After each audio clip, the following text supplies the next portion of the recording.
ആണവോർജത്തിലൂടെ രാജ്യത്തിന്റെ വികസനഗതി മാറ്റാമെന്ന് ഉറച്ചു വിശ്വസിച്ച ശാസ്ത്രജ്ഞനായിരുന്നു എം.ആർ. ശ്രീനിവാസൻ എന്ന മാലൂർ രാമസ്വാമി ശ്രീനിവാസൻ.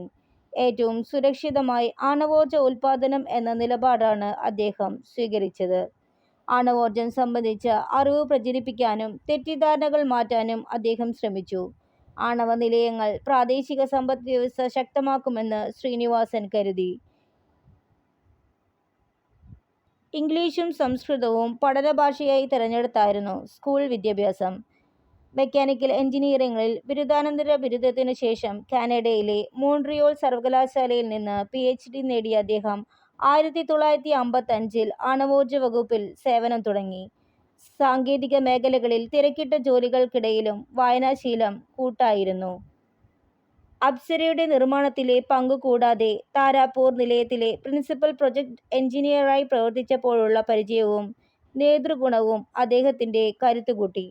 തദ്ദേശീയമായ സാങ്കേതിക വിദ്യ കൂടുതലായി ഉപയോഗിച്ച് നിർമ്മിച്ച കൽപ്പാക്കം നിലയത്തിന്റെ ചീഫ് പ്രൊജക്ട് എഞ്ചിനീയറായും പ്രവർത്തിച്ചു.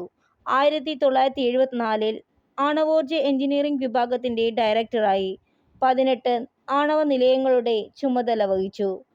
കൂടംകുളം ആണവ പദ്ധതിയെ എതിർത്തുള്ള പ്രക്ഷോഭം ശക്തമായിരിക്കെ സുരക്ഷയിൽ വിട്ടുവീഴ്ചയില്ലാത്ത സംവിധാനമാണ് അവിടെയുള്ളതെന്ന് അദ്ദേഹം ആവർത്തിച്ചു.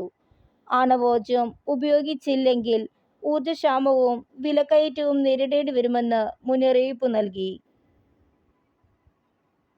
ഇന്ത്യൻ ആണവോർജ പദ്ധതിയുടെ പിതാവായ ഡോക്ടർ ഹോമി ഭാഭയുമായി വളരെ അടുപ്പം സൂക്ഷിച്ച അദ്ദേഹം ഇന്ത്യയുടെ ആണവ റിയാക്ടറായ അപ്സരയുടെ നിർമ്മാണത്തിൽ ഭാഭയ്ക്കൊപ്പം പ്രവർത്തിച്ചു.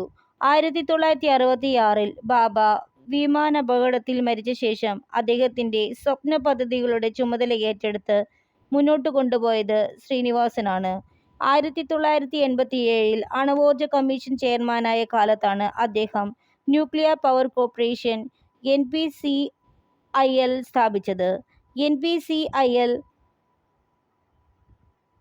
സ്ഥാപക ചെയർമാനുമാണ് അദ്ദേഹം.